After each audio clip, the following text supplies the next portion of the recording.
안녕하세요. 다시 한번 인사드리겠습니다. 인천 마정고 진로교사 배성근입니다.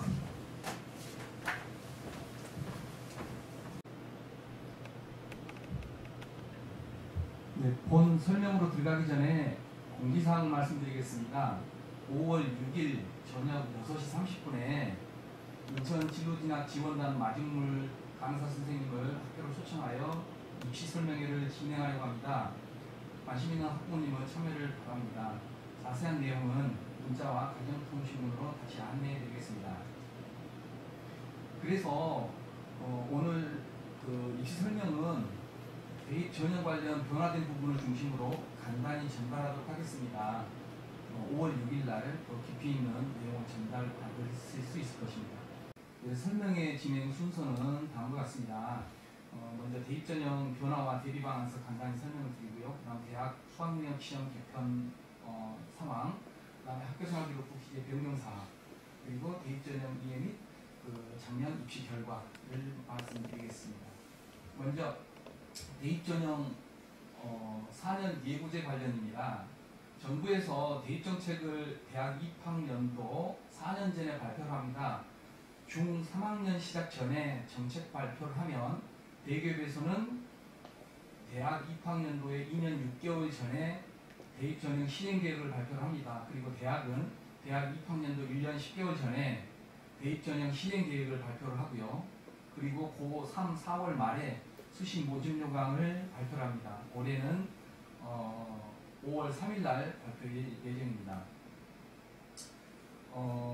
올 1월에 교육부에서는 미래형 수능 및 대입제도 개편 논의를 하겠다고 발표를 했는데요. 적용 시기는 2028년입니다. 그래서 4년 예고제에 의거 2024년 2월까지는 발표를 하게 되겠습니다. 고교 학점제가 2025년에 전면 시행되기 때문에 거기에 맞는 수능과 대입 전형 제도 등을 발표를 할 것입니다. 혹시 현재 초등학생 자녀를 두고 있는 학부모님들은 그때도 입시가 크게 한번 변화가 될 것입니다. 현 고3을 기준으로요, 대입전형 기본사항과 대입전형 시행계획은 이미 발표가 됐습니다. 여기 보이는 대로 현재 고3하면 2002년 6개월 전이니까 2019년 8월 31일 날 기본사항이 발표됐고요. 1년 10개월 전인 올해 4월 30일까지, 작년 4월 30일이죠. 대입전형 시행계획이 발표됩니다. 그리고 모집요강은 5월 3일, 수시는, 정시는 9월 1일 날 발표되고요. 여기서 한 가지 어머님들이 참고하셔야 될 게, 정시에서 모집 인원을 다 못 채우잖아요. 올해 특히 그런 상황이 심했는데, 그러다 보니까 12월 말쯤에 미충원 학생 포함해가지고 정시 요강이 다시 한번 발표가 됩니다. 그래서 9월 1일 날 정시 모집 요강 발표된 거 플러스 2월 된 인원 때문에 모집 인원이 소폭, 어떤 학교별로는 대폭 늘어난다고 보시면 될 것입니다. 그 다음에 여기 두 번째 있는 고등학교 2학년 학생들은 기본사항이 작년 8월 31일 날 발표가 된 상태고요. 그 다음에 올해 4월 30일, 얼마 안 남았죠? 대입전형 시행계획이 발표될 것입니다. 모집 요강은 아직 멀었고요. 그 다음에 현 고1 학생들은 올해 8월 31일 날에 기본사항이 발표될 겁니다. 그래서 이와 같은 순서를 보시고요. 각 선생님들이 지금 모집 요강이 지금 4월 말, 올해는 5월 3일이라고 했는데 이거 발표되기 전에 현재 고3 대상 입시 설명회를 한다라고 하면 그 기준은 대입전형 시행계획이 되겠습니다. 대입전형 시행계획을 보고 입시 설명회를 하게 되겠죠. 자, 그러면 대입전형 기본사항이 뭐고 시행계획이 뭐고 등등 한번 살펴보겠습니다. 지금 제가 시행계획을 PPT 하나 파일 하나 띄워놨는데요. 잠시 그 화면을 한번 바꿔보겠습니다.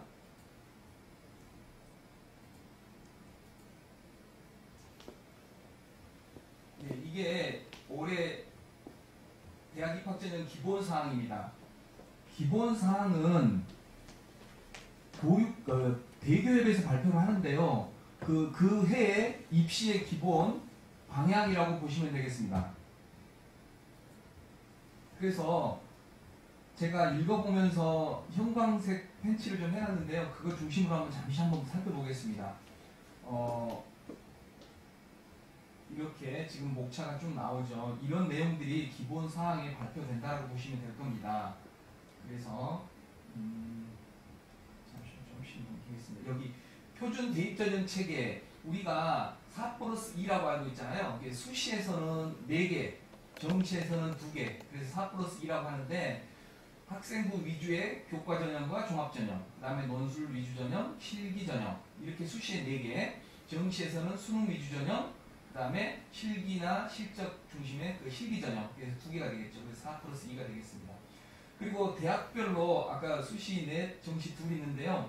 최대 6회 이내를 제한한다. 그게 우리가 어머님들이 다 알고 계시는, 모르겠습니다. 지금 고등학교 1학년 자녀분이 첫째 애라면 아마 생소할 수도 있을 것입니다. 그러나 그 자녀를 한번 키워보신 분들은 다 아시는 내용인데요. 그런 기본적인 내용이 나와 있습니다. 그리고 전형 과정에서 자기소개서 등 관련 서류의 위조, 허위 작성, 대필 등이 확인될 경우 불합격 처리한다. 그래서 자소서를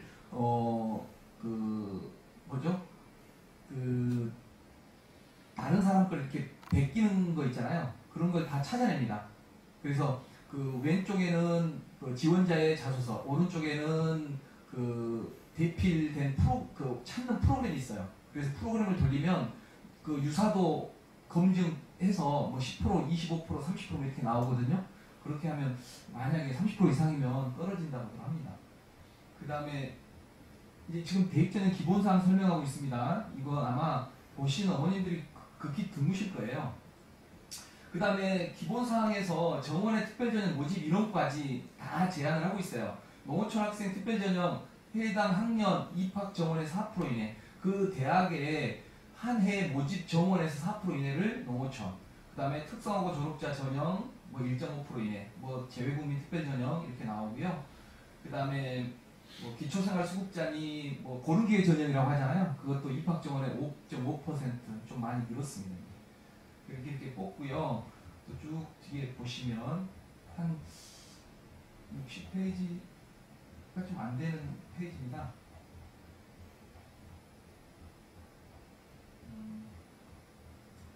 재외국민 특별전형 관련된 내용이고요. 여기는 해당이 없으니까. 그 전형 요소, 수시 모집 그 학교 생활기록부 작성 기준일이 나와 있죠. 8월 31일입니다. 여기에 보면요. 저희가 1학기가 끝나고 방학하는 게 아마 7월 중순 정도 될 겁니다. 그리고 그 개학은 이제 학교마다 다르겠지만은 여름방학에 한 달 정도 하고 8월 말쯤에 개학을 하겠죠. 그러나 학교생활기록부 작성 기준일이 8월 31일이다 보니까 각 고등학교별로 그 수상 교내 대회 같은 거를 하나 해서 그 8월 31일 이전에 수료를 해서 뭐 수상 실적을 늘리는 그런 대학도 있습니다. 그다음 정시 모집은 그 학교생활기록부 마감일이 11월 30일이다 이렇게 나와 있고요. 그 다음에 대학 수학능력 시험 일정까지도 다 그 기본사항이 제시가 되죠. 올해 수능은 11월 18일 보고요. 성적 통지일은 12월 10일까지. 그 다음에 최저학력 기준으로 할 때는 등급 설정한다고 등급 나와 있습니다. 그 다음에 논술 등 대학별 고사는 가급적 지양하라 이런 것도 나와 있고요. 이제 빨간색으로 해놨는데요. 공교육 정상화 촉진 및 선행교육 규제에 관한 특별법에 따라서요. 선행학습 영향평가 보고서를 매년 3월 31일까지 그 학교 홈페이지에 탑재를 하게 되어 있습니다. 그래서 논술 실시하는 대학은 논술 기출문제가 나와 있고요. 모범 답안까지 나와 있고 그 고등학교 교과서 어느 영역에서 출제가 되었는지까지 다 나와 있습니다.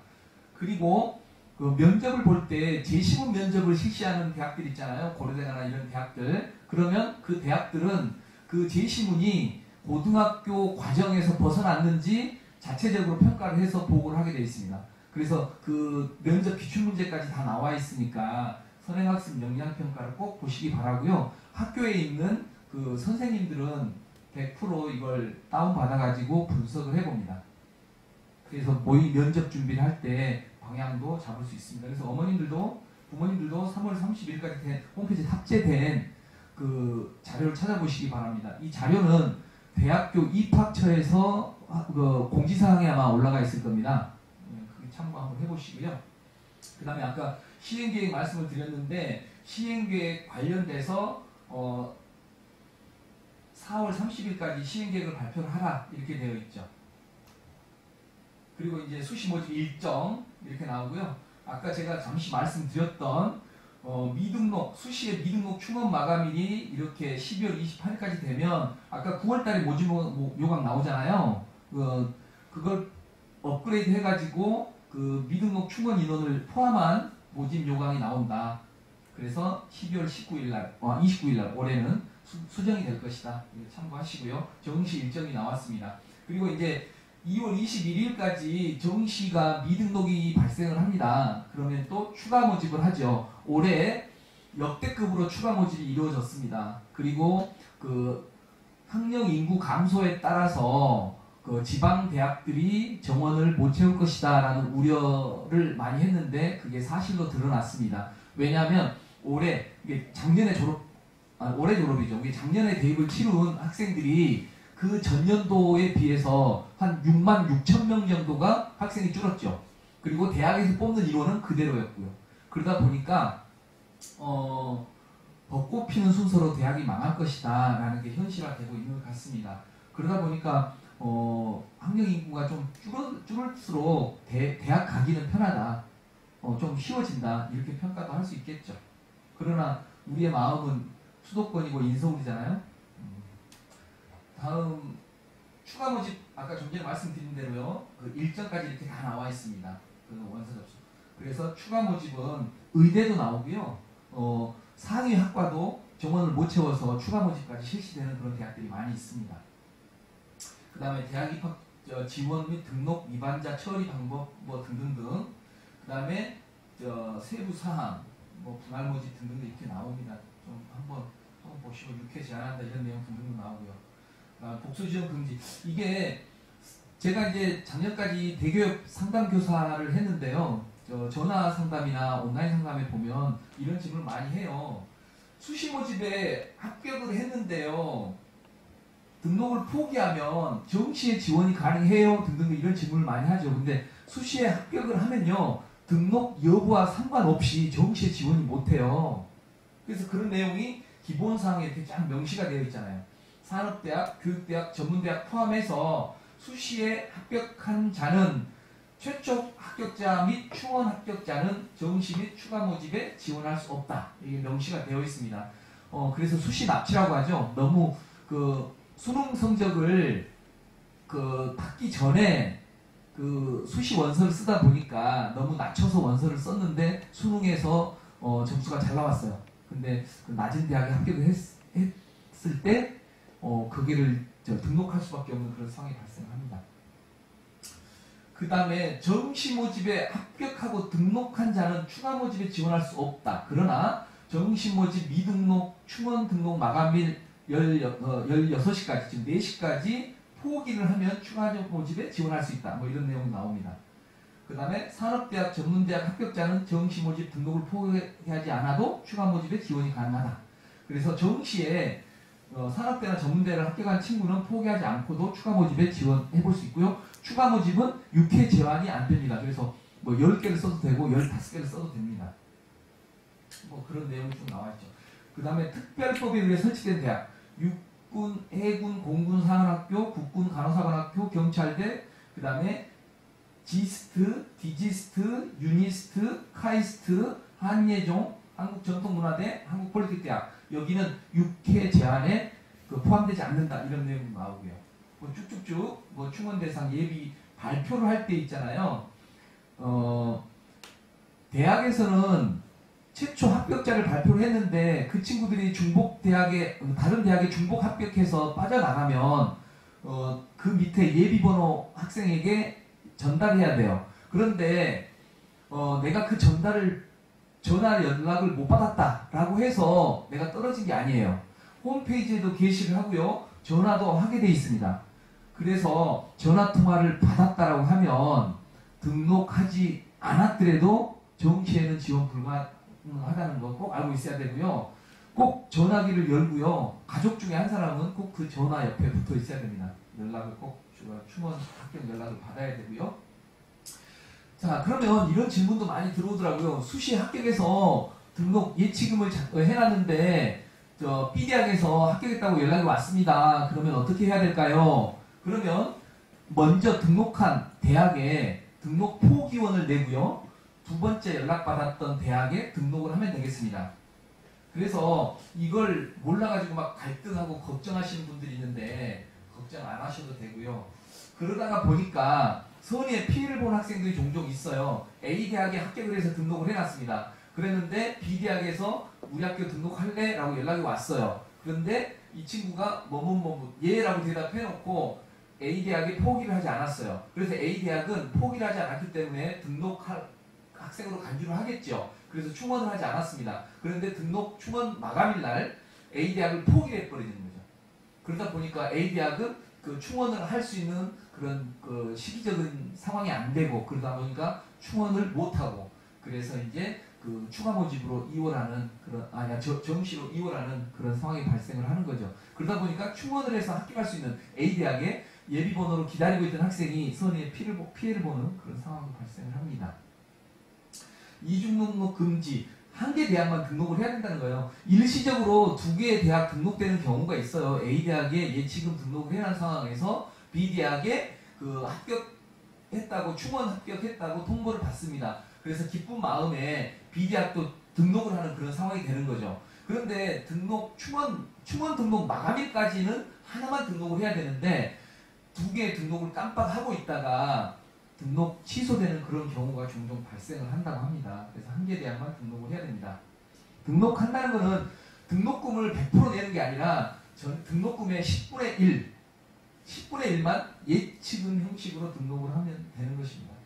그런 내용이 기본사항에 쭉 나와 있고요. 이거 좀 전에 말씀드렸던 선행학습 영향평가 내용이 나오죠. 3월 31일까지 대학 홈페이지에 게시를 해야 된다. 이런 내용입니다. 대학 선행학습 영향평가 대상이 되는 대학별 고사는 논술고사 등 필답고사, 면접 구술고사, 실기 실험고사, 교직 적성 인성검사 이런 걸 발표를 공시를 해야 되고요. 3월 31일까지. 그러나 예체능 실기고사는 안 해도 된다고 합니다. 그 다음에 올해하고 작년도하고 대학 입학 전형 주요 일정이 쭉 나오죠. 수시 모집, 정시 모집, 추가 모집. 그래서 추가 모집 동그라미를 좀 색칠해놨는데요. 2월 19일 날 추가 모집이 이루어집니다. 25일까지 올해. 그래서 꼭 좀 보시면 좋을 것 같고 대학이죠.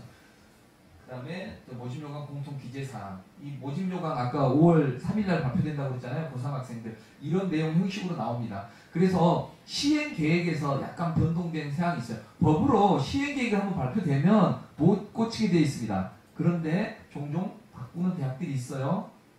이거는 그 인하대학교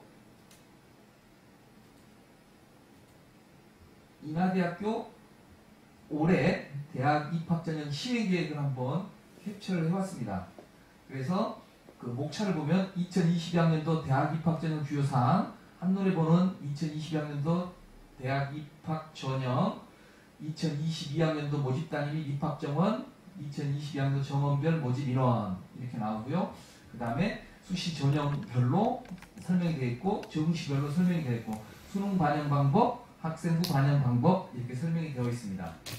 그래서 이게 지금 2페이지로 지금 된 상황에서요. 이게 지금 이제 그냥 인하대 어떤 형태만 한번 보시라고 나온 거예요.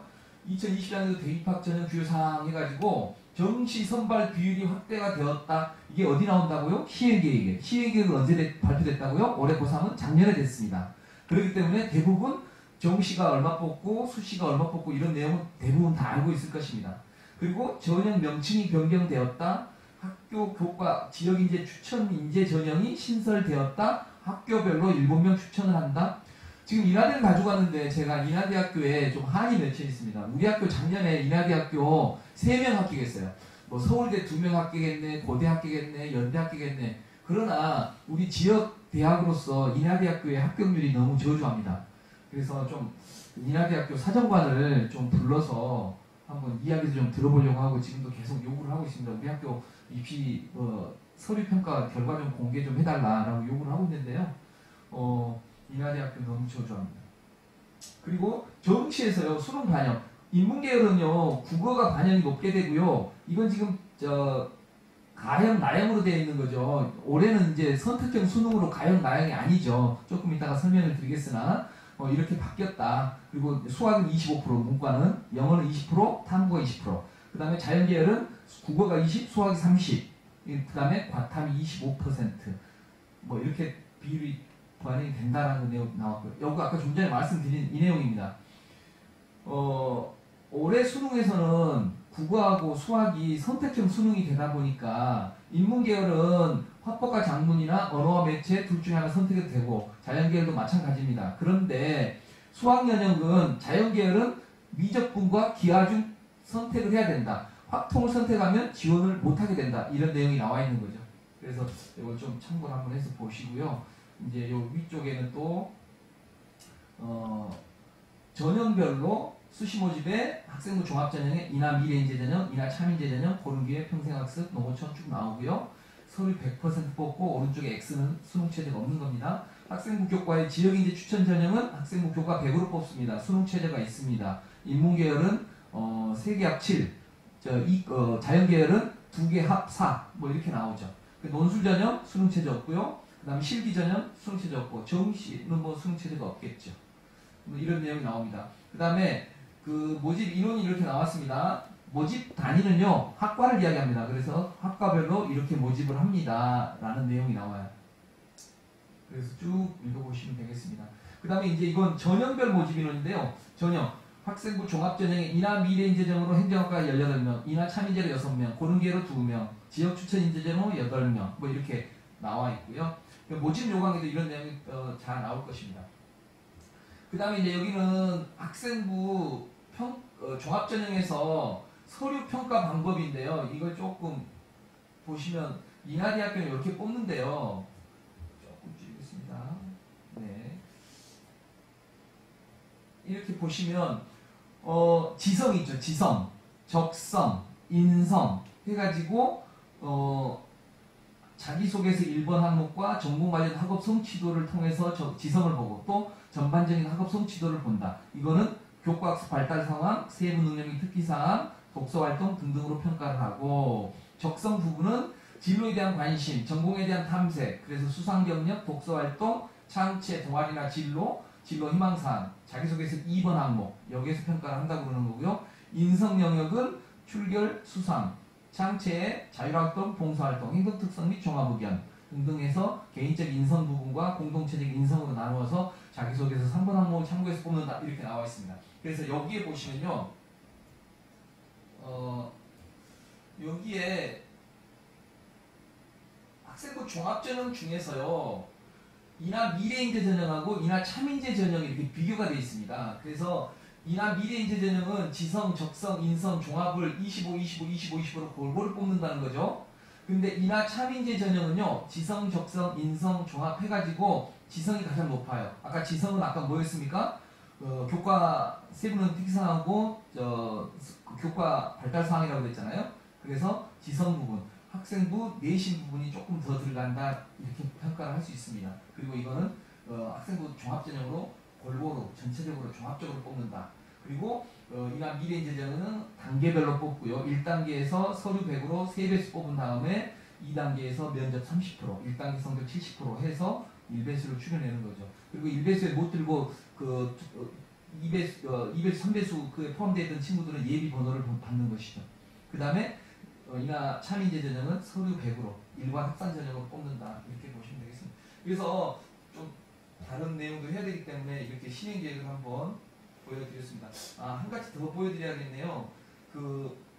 뭐죠? 아까 선행학습 역량평가 말씀을 드렸는데요. 선행학습 역량평가를 제가 또 다운을 받아왔습니다.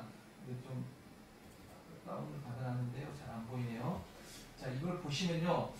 2021학년 작년도 대입전형 선행학습 역량평가 자체평가 보고서 인하대학교는 선행학습 역량평가 평가 보고 그 대상이 논술 전형입니다. 그래서 저 뒤쪽에 보면요, 논술 기출문제하고 어디 영역에서 출제가 되었는지 예시 답안이 뭔지 이렇게 쭉 나와 있어요.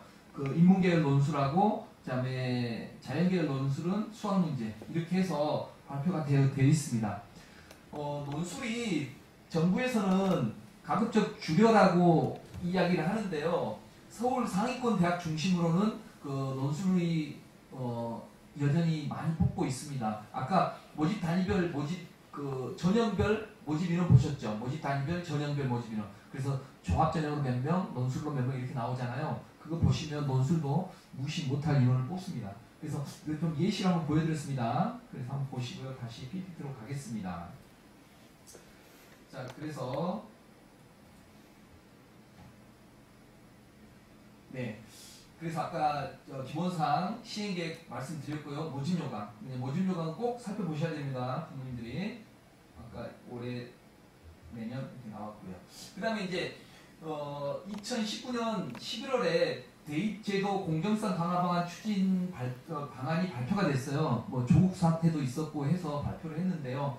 2021학년도는 작년 대입이에요. 작년부터 이거 변하네요. 빨간 내용 보시면요. 블라인드 면접 확대가 됐습니다. 예전에는 면접 볼 때 교복을 입고 오지 못하게 하거나 부모님의 사회 경제적 지위를 말을 못하게 하거나 뭐 이렇게 블라인드 면접만 했는데요. 작년에는 서류하고 면접까지 했어요. 그래서 서류 평가할 때 고등학교 이름이 들어간 것은 절대 그 서류에 다 지웠어요. 그래서 블라인드 서류 평가라고 합니다. 학교에서도 작년에 많이 바빴습니다. 교육청에서 공문이 와서 교내 수상 실적에 학교명 들어간 거 다 지워라. 그 다음에 무슨 뭐 학교 축제 그러면 우리는 무슨 뭐 마전 축제 이렇게 됐다고 마전을 다 지워야 되는 거예요. 그래서 작년에 3학년 담임생들이 많이 바빴는데요. 그래서 서류평가 당시에도 블라인드 면접을 블라인드 평가를 했고 면접도 블라인드 평가를 했다. 그러다 보니까 상위권 대학 있죠. 어느 대학이라고 말씀드리긴 좀 뭐하지만은 그 특목고를 좀 선호하는 그런 대학들이 있어요. 연대나 서강대 대학을 말해버리네요. 근데 그런 대학들이 서류평가를 할 때 어느 고등학교인지 가려놓고 평가를 하다 보니까 특목고들이 상당히 조금 작년에 손해를 봤다라는 그런 이야기도 있는데요. 네, 그렇습니다. 그 다음에 이제 올해 2022학년도, 2023학년도 이렇게 가는데요. 교사 추천서가 올해부터 폐지가 되고요. 그 다음에 고등학교 1학년이 해당되는 2024부터는 자소서가 전면 폐지가 됩니다. 2024는 좀 이따가 다시 살펴볼 거고요.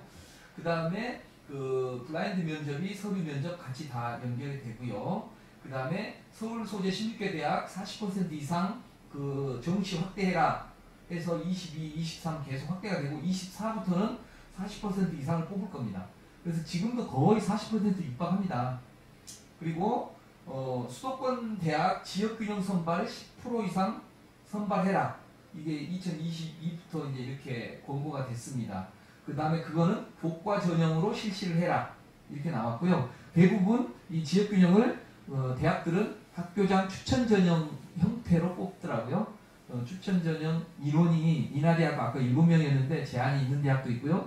제한이 없는 대학. 고려대학교는 고등학교 3학년 재학생의 4% 이내에서 추천해라. 근데 우리 학교에 4% 이내는 추천 못하죠.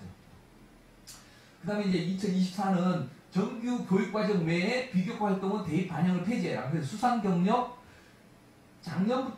올해 2022부터는 수상이 그 학기별로 하나씩 들어가죠. 그런데 2024학년도부터 현재 고등학교 1학년부터는 수상 경력이 아예 반영이 안 돼요. 그리고 개인 봉사활동 실적도 대입에 반영이 안 됩니다. 자율동아리 활동 반영이 안 됩니다. 2022 올해는 자율동아리가 30자 이내로 기재를 하게 돼 있어요. 그래서 자기소개서는 그걸 바탕으로 쓸 수 있잖아요. 그런데 2024부터는 자기소개서도 폐지되고 그 자율동아리도 그 미반영되고 독서활동도 대입에 반영이 안 됩니다. 그래서 여기 좀 조그마한 글씨를 적어놨는데요. 그 정규 교육과정 내에서 학교에서 이루어진 내용만 생기부에 작성하고 대학에서 평가를 해라. 이렇게 보면 되겠습니다. 그 다음에 이제 다음으로 대학 수학능력 시험 개편으로 넘어가겠습니다. 올해부터 국어, 수학, 직업탐구 공통 선택형 구조로 넘어간다. 그 직업탐구에 해당 안 되고요.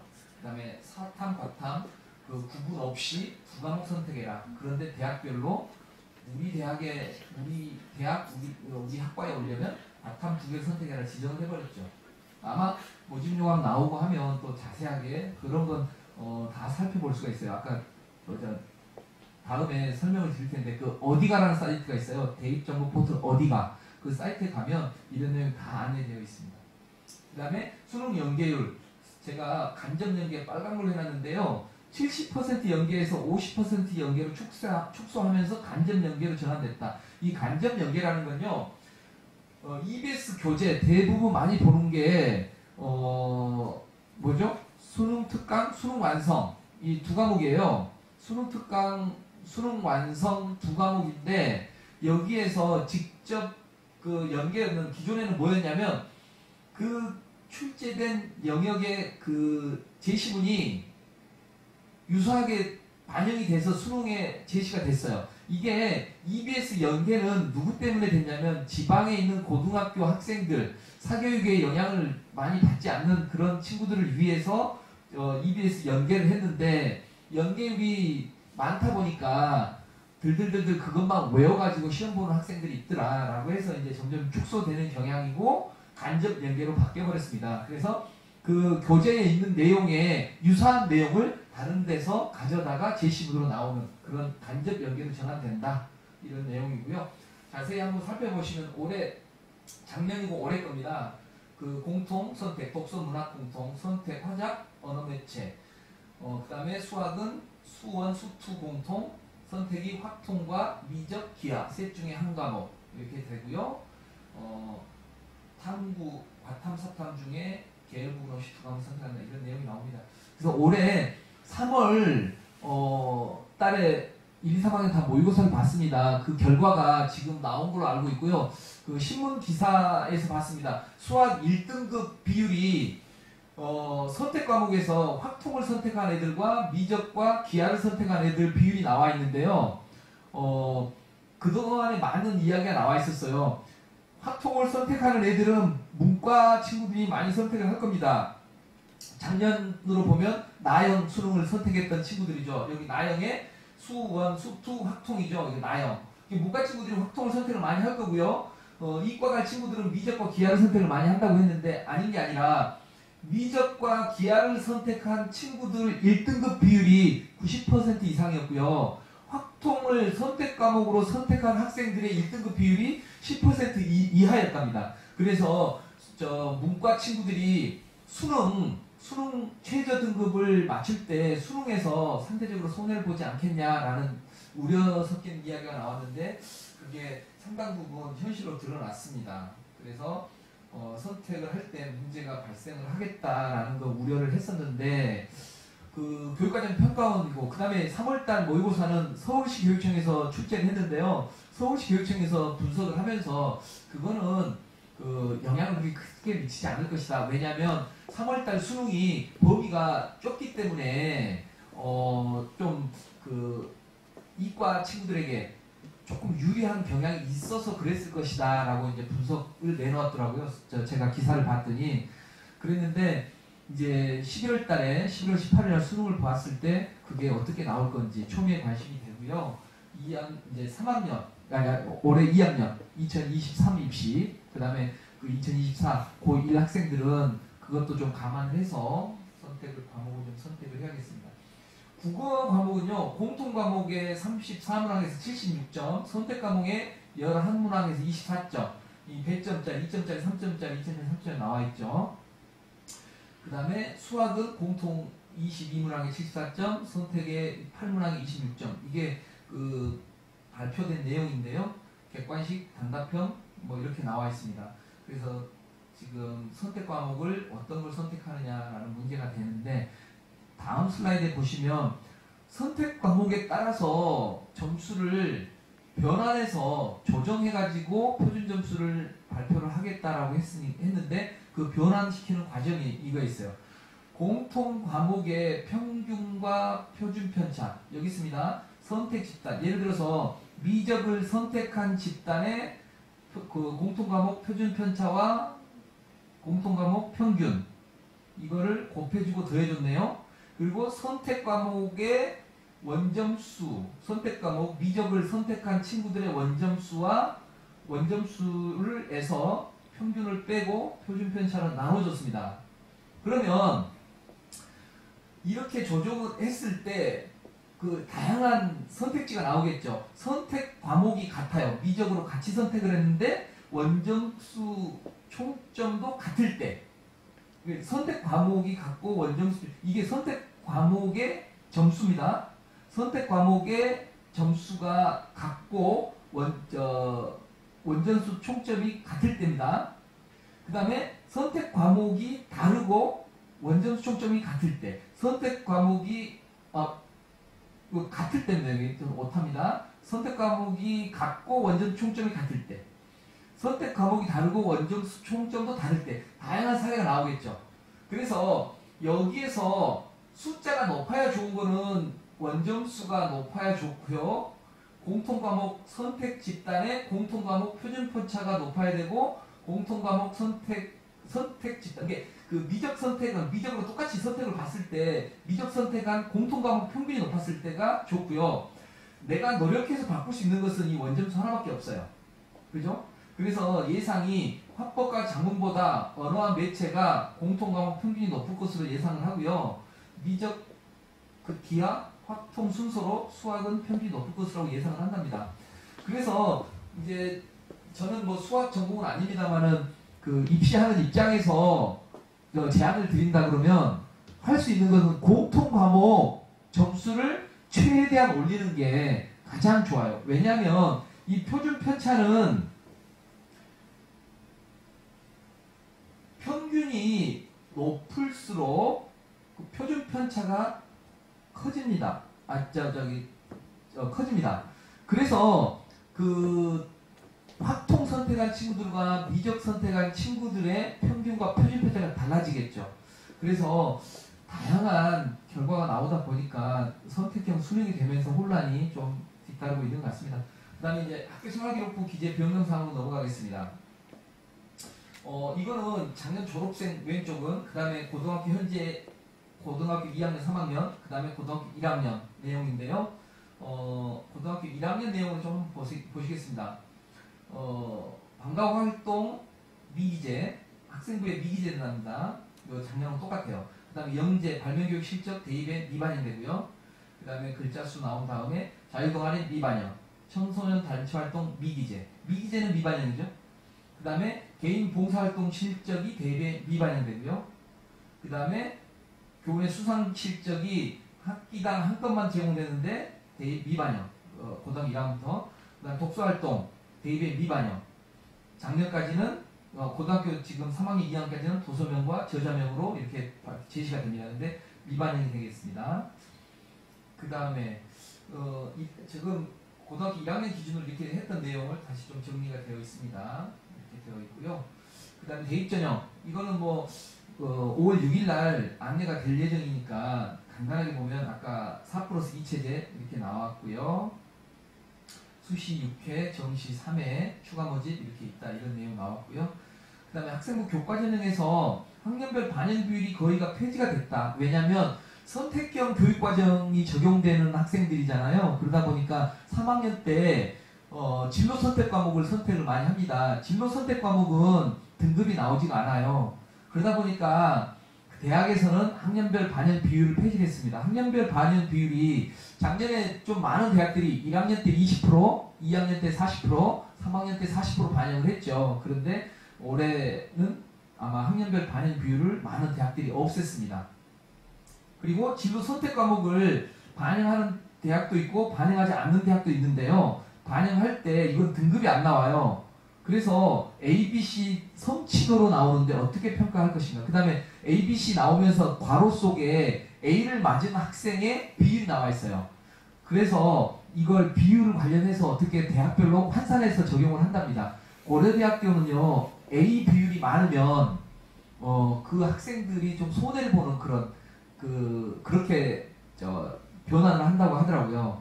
그래서 A는 일반적으로 80점 이상이면 A, B는 60점 이상이면 그 B, C는 그 나머지 이렇게 되겠죠. 근데 A가 예를 들어서 한 50% 이상 A를 줬다 라고 하면 진로 선택 과목 부필득이라고 해서 고대, 또 서강대도 마찬가지입니다. 서강대나 고대는 불이익을 받게 되겠죠. 그러나 고대, 서강대 갈 정도 친구들은 진로 선택에서 대부분 A를 받겠죠. 그래서 상위권 학생들은 그다지 걱정을 안 하셔도 될 겁니다.